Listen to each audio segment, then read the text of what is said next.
Você tem medo da morte, Cortella? Eu tenho medo, mas não tenho pânico. Há uma diferença entre medo e pânico, né? O medo é quando você fica em estado de atenção, né? Eu sempre digo, eu tenho repetido isso com frequência, a morte não é uma ameaça, ela é uma advertência. Ela diz, você mortal sendo, cuide-se para não desperdiçar aquilo que você tem, porque cessa. Você falou que não acredita na ressurreição. Não, na reencarnação. Na reencarnação. Você já pensou sobre esse assunto? Já Sim, várias refletiu vezes, sobre... porque o melhor texto sobre isso, né, a melhor análise sobre isso na história, claro, afora as práticas, né, da religiosidade, né, céltica, que foi absorvida pelo Allan Kardec, né, que o nome Allan Kardec é um nome céltico, ele, como francês, adotou, né, toda uma concepção de um modo de reencarnação muito inteligente. Mas a melhor reflexão vem de Sócrates, né? Se você lê, né, uma das obras mais importantes da história do pensamento, que é uma delícia a leitura, uma obra de Platão, um diálogo de Platão chamado Fédon, né? Fédon. E nesse diálogo é Sócrates que fala por que ele não teme a morte. Que o diálogo Fédon acontece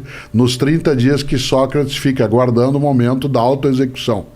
Ele houvera sido condenado ao suicídio, né? Ele escolhe das várias modalidades possíveis que um cidadão grego pudesse ter de suicídio. Em vez do autoapunhalamento ou de atirar-se do alto de um templo, ele escolhe o veneno, que é o pior deles, né? Porque é a morte mais horrorosa das 3 dentro do cardápio, né, de ofertas. De opções. E como houve uma coincidência entre a condenação de Sócrates à morte e o momento das festividades de Apolo, não podia haver nenhuma execução naquele período. E por 30 dias ele ficou aguardando a hora da autoexecução. Nesse tempo, nesses 30 dias, ele era visitado pelos amigos, era visitado por pessoas que por ele tinham afeto. E nesse tempo ele fala sobre por que ele não temia morrer. E ao falar isso, ele retoma toda uma reflexão sobre a imortalidade da alma e a possibilidade dela retornar, né? O kardecismo é um modo específico de reencarnacionismo. O pensamento de Platão, e no caso Aristóteles, né, falando por meio de Platão, está mais ligado aos cultos persas. É o que se chama de cultos órficos, em que a reencarnação se dá, né, a partir de um tipo de descumprimento, né, de tarefas que a tua essência teria. Toda essa volta é para lembrar que na filosofia o tema foi tratado já há 2.500 anos. Depois, claro, a percepção da reencarnação, ela vem de outros modos, né? Eu não tenho essa crença reencarnacionista. Você tem medo da morte, Cortella? Eu tenho medo, mas não tenho pânico, né? Há uma diferença entre medo e pânico, né? O medo é quando você fica em estado de atenção, né? Eu sempre digo, eu tenho repetido isso com frequência, a morte não é uma ameaça, ela é uma advertência. Ela diz, você mortal sendo, cuide-se para não desperdiçar aquilo que você tem, porque cessa. Sim, né? sim. E nesse sentido, o medo, sim, o medo é algo que é absolutamente importante, que se tenha de qualquer coisa. Eu tenho medo de cair, tenho medo, né, de perder a saúde. Medo de cair mesmo? Claro, eu operei o joelho direito, coloquei prótese, e portanto eu preciso, entre a última vez que conversamos e agora, eu estava um dia na Praia do Forte Salvador, após uma palestra, estava com Cláudia, com quem eu sou casado, e ao final da palestra, para desestressar, a gente, como fazia vez ou outra, foi correr. E eu fui correr na areia e não notei que tinha um banco de areia. Caí e bati o joelho direito. Não há fratura na região, ela é quase isso, é no subcondral. Fiquei quase um ano de cadeira de rodas, trabalhando, viajando, fazendo o que tem que fazer. E hoje eu tenho que me cuidar, né? Isso significa que o medo é um estado de proteção. Uma pessoa que diz que não tem medo, né, ela está absolutamente desprotegida. Como eu digo sempre, o grande pecado de Aquiles foi achar que não tinha o calcanhar dele, né? E, portanto, ele pereceu exatamente nesse polo. Por isso a morte, ela não me assusta, não. Agora, não é comparável, né, o medo de cair com o medo de se afogar, com o medo, né, de não ter êxito, com o medo, né, de não ser correto.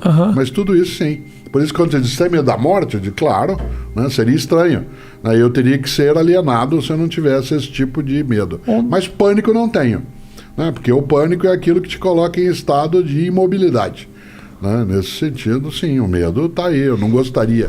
Eu prefiro a clássica ideia do Woody Allen, eu não tenho medo de morrer, eu só não quero estar lá quando isso acontecer. Eu tenho medo, eu fico, a fantasia que mais me apavora não é a minha morte, é, por exemplo, meu filho. Então, mas isso é típico da paternidade. Você fica de noite pensando, ele vai atravessar a rua, você fica numa piração. Até eu ser pai, eu fui pai a primeira vez com 22 para 23 anos. Depois a segunda com 24 para 25 e a terceira com 31. Até o primeiro momento de paternidade, eu tinha um pouco de temor da minha morte individual, exclusiva.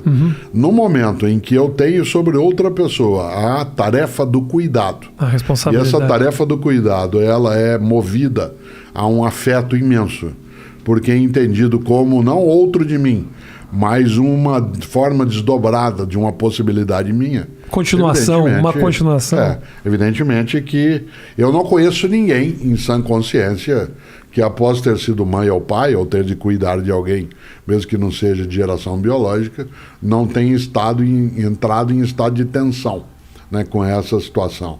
A frase "eu prefiro morrer no teu lugar", "eu dou a minha vida", ela não é uma frase vazia. Ela tem um sentido expressivo. Agora, uma das coisas que nós temos de fazer é, Rafinha, formar as crianças para que elas lidem com a perda, né? Nós não podemos fazer com as crianças aquilo que, de uma certa maneira, o mundo hoje digital, ele dá a ideia de que você pode ter ou uma second life, no sentido de usar uma expressão de um modo antigo dentro do mundo digital, e segundo, de que você pode resetar as coisas. Não. A mortalidade, ela é um fato.